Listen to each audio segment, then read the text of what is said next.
Anyway? What do you mean, anyway? I was almost killed back there.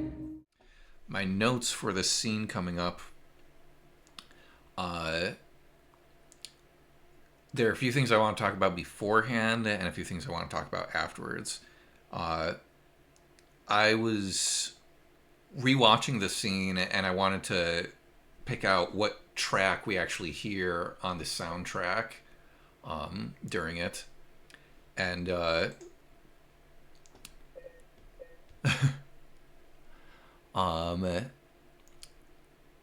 because at first I had thought it was Eddie's Sweet Sorrow, but when I was watching Cleo's playthrough of the theater scene earlier in the game, I realized, oh, that's actually where Eddie's Sweet Sorrow happens, while Eddie is eating ice cream.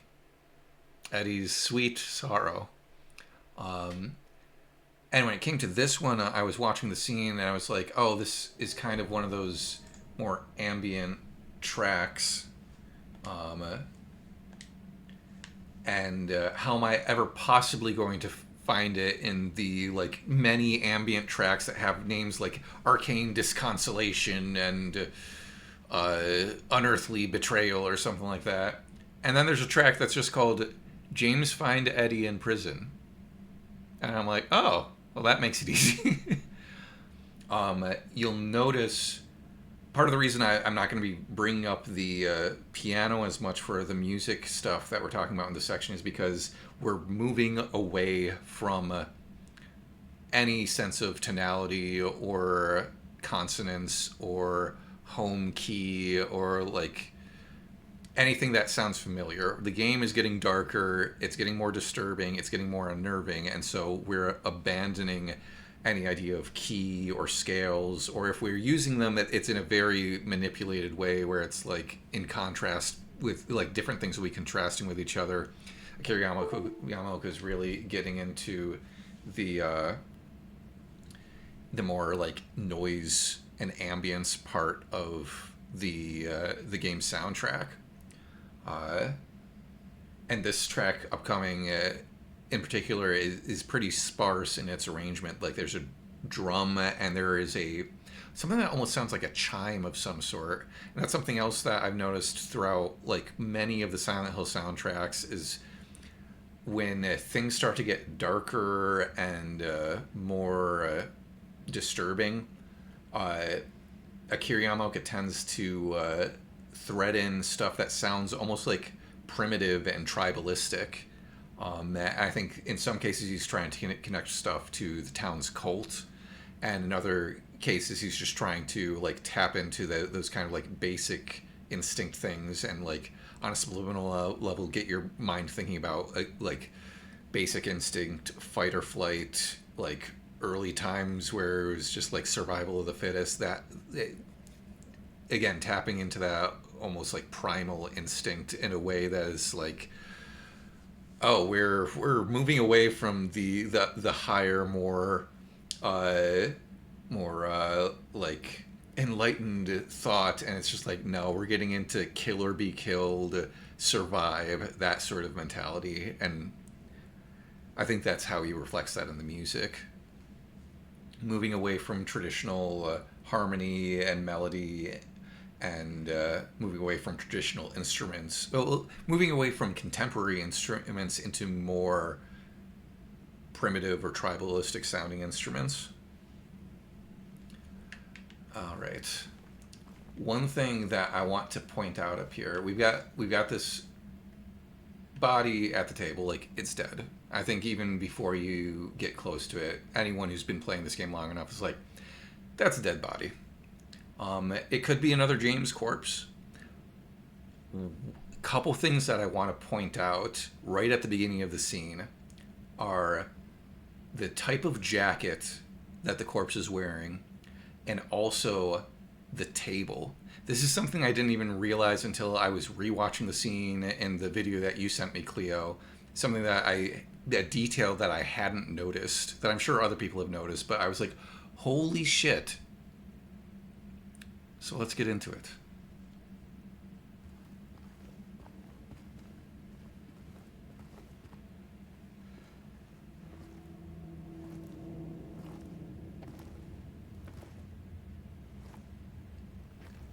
It's covered in frost with icicles hanging off of it.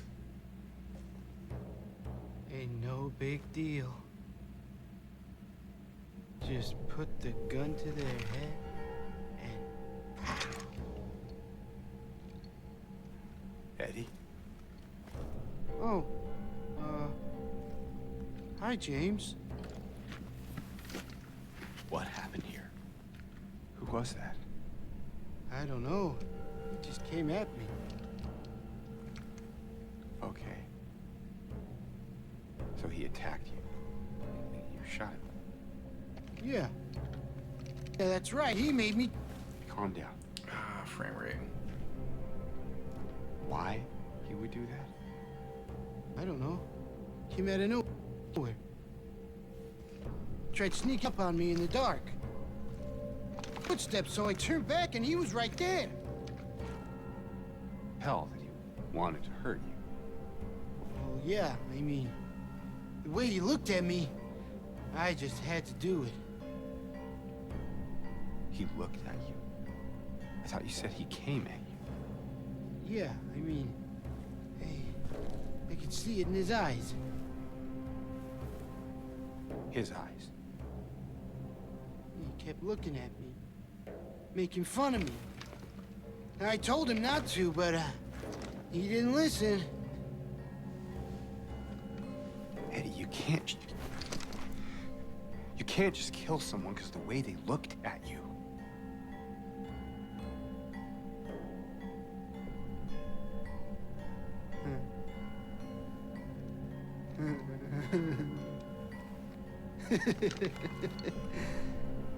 You should see your face, James.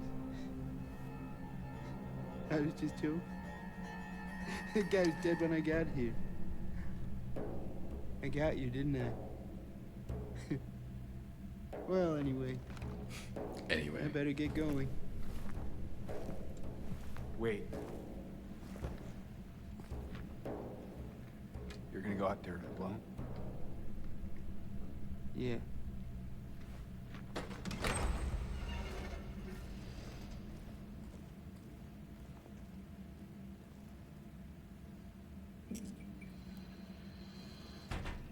There is so much to unpack about that scene, and we're probably not going to hit all of it just in this stream, but yeah, first of all, one of the things I really wanted to highlight, we've had this theme of cold with Eddie, and I don't know how it took me until just watching the scene again this week to realize this table is covered in frost and ice, and the man is wearing what looks to me like a winter jacket, as if he feel it himself. I almost even want to say that the way that it's arranged on the table is like when Eddie shot this guy, because we're pretty sure that Eddie shot this guy. Not only blood sprayed out, but frost. Yeah, and the thing is, I don't even know if Eddie shot this guy. The way that he says, I'm just joking, he could very well just be joking. And this is just, him testing out how okay James is with the idea of Eddie killing someone, since Eddie seems to be progressing in that direction. Yeah, Cleo says, why was he at the table? Did he even know Eddie was there? Yeah, and the fact that it's also in the painting over here, which when I was watching this in your stream, Cleo, I was like, oh, it's almost like the painting reflects the otherworld version of this room. But looking at this room, we're in the otherworld version of this room. This painting just makes it look better lit. But yeah, we just got that dude with the frost on the table. This is literally just, hey, this is the scene you're about to look at. And it's one of those things where it's like, What is it? What does that even mean? Or is it just supposed? I'm almost positive it's just there to mess with us. Like, that shouldn't be possible for there to be a painting of this moment, unless that dude's been sitting there for a while. Oh my gosh, the fan above the table is also covered in frost.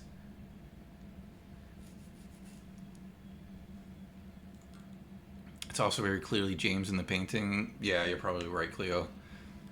Amat says, not for nothing, having heard about Eddie's backstory, this table, bench, and tray setup makes it look a lot like a school lunchroom. That's a good point, too. These details. Fans. It's a double fan with frost on it. And my controller is disrupting the mood. Come on. I gotta get a new controller. My birthday's coming up. I should ask someone to get me a controller. But yeah. Yeah. It looks like a dude with a green jacket and blonde hair in the painting.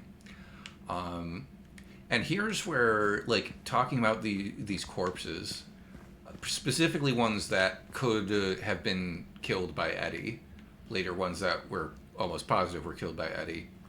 I think this is another situation where it's like, this could be a time loop James, or it could be someone completely unrelated to James that James is seeing as himself, because we're looking at Silent Hill through James's eyes, and it's presenting things to him in a particular way. Again, could be any possible interpretation, could be all of them. That's the beauty of Silent Hill. I still can't get over the frost. Okay, couple other things that I wanted to talk about with that scene in particular is the way that James does, like, particularly like Luke Roberts' portrayal of the character is trying to give Eddie the benefit of the doubt so much. He's like, okay, so this guy came at you, and so you shot him. And then Eddie's just keeps digging his own hole, like, oh, yeah, he looked at me weird, and James, like, he looked at you weird? One line that I find really interesting in the way that he delivers it is, like, Eddie says, yeah, I could see it in his eyes. And the way that the line is written, and I think partly in the way that Luke Roberts performs it, he says, his eyes. Like, he's like almost that disbelieving thing. Oh, you could see it in his eyes. Sure. Huh. There's something about the way Luke Roberts delivers it where I almost hear it also as him almost saying, like, his eyes. Like, you could see it in his eyes, not your own. Or, like, I'm seeing it in your eyes now. That may be just me. I think that is me overthinking it or hearing something that wasn't there or intended, but it's also another interesting meaning to add to that conversation. And then the other line I definitely wanted to talk about is the whole, you can't just kill someone because of the way they looked at you, which is almost, like, when you think about it out of context, is a kind of odd line. And it also kind of points towards the reveal about James, where it's like, it would have been very easy for James to just say, you can't just kill someone. Like, that seems very natural for anyone to say. But the specific, blah, blah, blah. Specifically, the fact that he says, you can't just kill someone because of the way they looked at you, almost seems to imply there are plenty of more legitimate reasons to kill a person. Take my wife, for example. Wait. It's one of those subtle ways where it's... If you don't know the end of the story, I think it could potentially come off as an odd line, but also, like, reasonable. Like, it's not something that you disagree with James about. Like, yeah, you can't just kill someone because of the way they looked at you. But it starts to get you thinking about, like, okay, but is there a good reason to kill someone? And that is the question at the core of this game.